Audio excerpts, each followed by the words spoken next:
Après la Coupe du Monde, la FIFA et Gianni Infantino avaient fait l'objet de nombreuses critiques et après la compétition, cela ne s'arrête pas. En cause, la volonté de la FIFA de vendre à la découpe, si on peut le dire comme ça, la future Coupe du Monde. Alors, comment ça marche? Qu'est-ce que ça changerait? Le projet peut-il aboutir? On va en parler avec Sébastien Ferreira. Bonjour Sébastien, merci d'être avec nous.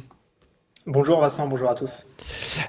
Expliquez-nous Sébastien, déjà, c'est quoi ce fameux projet dont veut Gianni Infantino?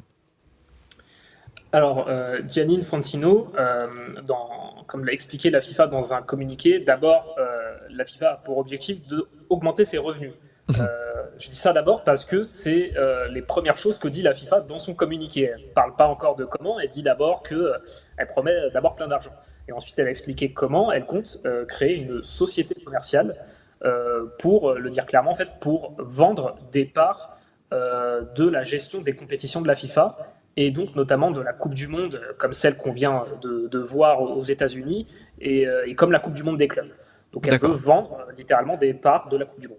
C'est-à-dire qu'en fait, un investisseur pourrait arriver et dire, en mettant beaucoup d'argent sur la table, on imagine, ah bah tiens, bah moi je vais acheter 10% de la Coupe du Monde. Exactement, c'est d'ouvrir à des investisseurs privés pour qu'ils puissent investir dans la Coupe du Monde. C'est vraiment de commercialiser finalement la Coupe du Monde de football. Mhm. Euh, on a eu aussi déjà quelques indices sur qui pourraient être ces investisseurs, et là aussi, ça a quand même fait pas mal parler.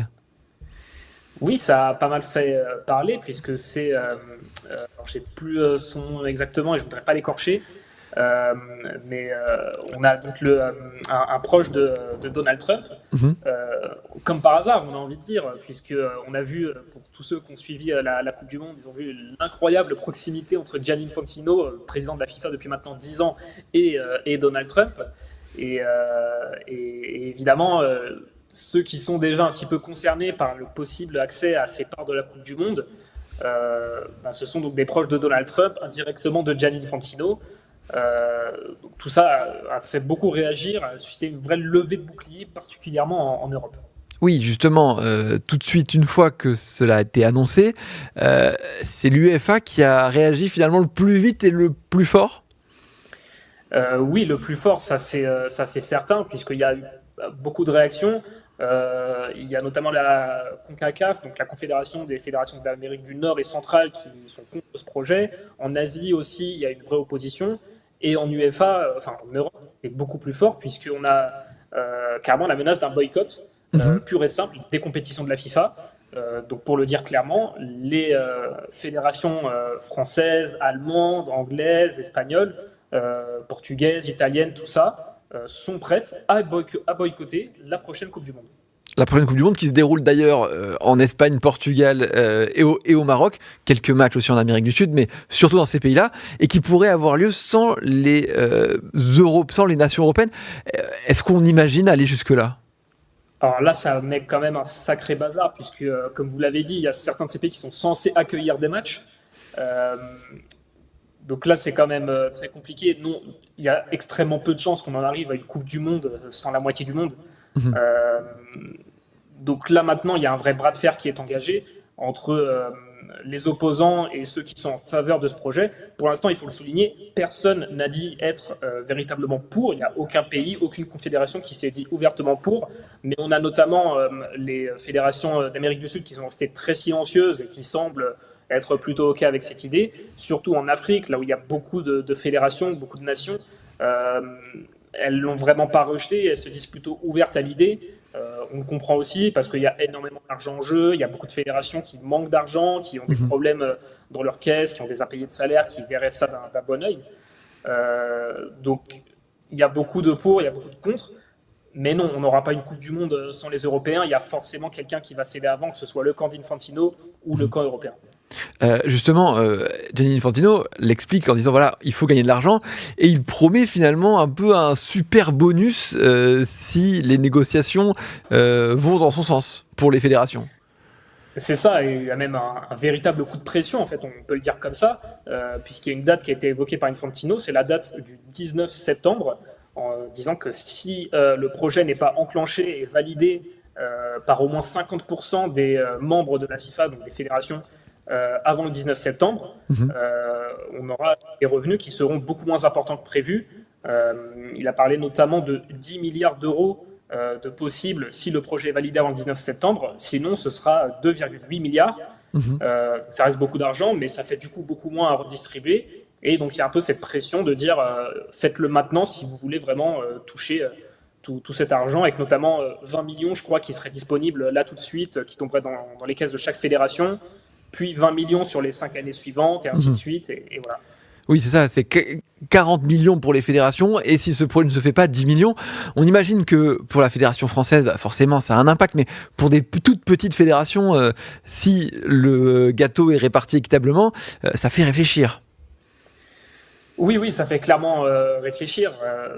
Il y a plein de fédérations qui n'ont pas du tout les revenus qu'on peut voir dans les grosses nations européennes. Ces nations-là, elles peuvent un petit peu plus facilement refuser de l'argent, surtout quand elles savent ce qu'elles risquent d'y perdre. Parce que oui, elles vont gagner de l'argent, mais elles se doutent bien, elles comprennent bien qu'elles risquent d'y laisser peut-être un peu d'autonomie, Mhm. peut-être un peu de pouvoir de décision sur la direction que prendra la Coupe du Monde, sur par exemple des sponsors, des partenariats parfois un petit peu douteux noués par la FIFA Mhm. dans une quête de revenus toujours plus important. Donc il y a à gagner, mais ces nations-là, elles savent bien qu'il y a peut-être aussi à perdre. Oui, il y a une question, d'ailleurs on l'a pas forcément encore évoqué, mais le fait que des investisseurs privés arrivent à la Coupe du Monde, ça veut aussi tout simplement dire qu'ils peuvent en changer les règles, ou les règles de l'organisation en tout cas. On l'a vu aux États-Unis lors de cette Coupe du Monde avec la pause fraîcheur par exemple qui a été instaurée. Là, ça pourrait même aller plus loin finalement. Alors, la FIFA, elle, dans son communiqué, a promis qu'elle resterait, elle conserverait l'autonomie et le contrôle total, je ne sais plus comment elle l'a dit exactement, mais notamment de tout ce qui est des règles, des compétitions, du cadre des compétitions, de tout ce qui touche au terrain, que tout ça, ça serait elle la seule maître à bord. Maintenant, on a aussi vu effectivement une Coupe du Monde où l'importance des pauses fraîcheurs a été primordiale. On a surtout vu une Coupe du Monde où le président des États-Unis a passé un coup de fil pour dire qu'un joueur qui était suspendu ne devrait finalement pas être suspendu et pouvoir jouer un huitième de finale contre la Belgique. Je fais bien sûr référence à l'affaire Folarin Balogun. Euh, donc il y a beaucoup de questions qui se posent. Si maintenant on ouvre officiellement, ouvertement les vannes à des investisseurs privés, il y a ce que dit la FIFA et il y a la réalité qu'on verra dans quelques années à venir. Effectivement, avec aussi, mais ça c'est un projet de plus long terme, c'est d'encore élargir finalement le nombre de pays qui pourront jouer cette Coupe du Monde. Et alors un projet de long terme, mais qui pourrait arriver très très vite, Mhm. puisque je crois que le président d'une fédération sud-américaine, je ne veux pas dire de bêtises, mais un président de fédération qui a déjà visé un petit peu le mondial à 64 équipes dès 2030. Euh, donc ça pourrait arriver très très vite. Il faut rappeler qu'avant on était à 32, qu'on vient juste de passer à 48, qu'on peut déjà passer à 64.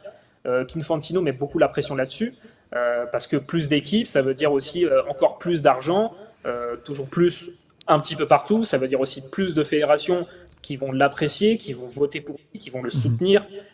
Donc ça renforce encore son influence, son pouvoir de prendre toujours plus de place. Et sur le long terme, par contre, on pourrait revoir la question du sujet de la Coupe du Monde tous les 2 ans, Mhm. qu'Infantino avait un petit peu parlé à un moment donné. Mhm. Justement, est-ce que avec ces prises de position, est-ce que ça fragilise quelque part Gianni Infantino? Nous, on a peut-être cette vision en tant que Européens, avec des grandes fédérations qui se qualifient euh, tout le temps pour la Coupe du Monde. Mais est-ce que dans le monde, on peut dire que Gianni Infantino est fragilisé aujourd'hui avec ses différentes déclarations? Alors dans le monde, c'est très difficile à dire parce qu'effectivement, comme vous l'avez dit, on a notre vision européenne où Gianni Infantino, c'est sûrement ici en Europe qu'il est le moins apprécié, là où il a beaucoup plus de soutien, notamment chez les petites fédérations, parce qu'il leur a permis de gagner beaucoup plus d'argent, il leur promet monts et merveilles. Et aussi Infantino, la réalité, c'est qu'aujourd'hui, il n'a aucun opposant. En Mhm. mars 2027, il y aura la réélection à la tête de la FIFA. Il risque d'être le seul candidat. Personne ne va se présenter face à lui parce que personne ne croit avoir la moindre chance face à quelqu'un qui a déjà autant d'expérience, d'influence maintenant, de liens tissés avec Mhm. d'autres fédérations. Donc sa cote, elle est très élevée ailleurs. Il y a des présidents de fédérations qui sont très proches de lui, notamment en Afrique. Il a vraiment une cote très importante. Donc c'est vraiment un combat dans lequel l'UEFA se lance, dans lequel l'Europe se lance, mais pour l'instant, peut-être un petit peu isolé. Très bien. En tout cas, on suivra ce qui se passera dans le futur. Merci beaucoup, Sébastien, d'avoir été avec nous pour tout nous expliquer. Je montre votre article Vendre la Coupe du Monde, Trump et Infantino boycott de l'Europe. 5 questions sur les projets de la FIFA qui secouent le monde du football. On suivra en tout cas les multiples rebondissements auxquels on s'attend sur les futures semaines. Merci beaucoup, Sébastien, d'avoir été avec nous. Merci à vous, les internautes du Figaro, d'avoir été nombreux à nous suivre. Et je vous souhaite une très bonne journée sur le site du Figaro.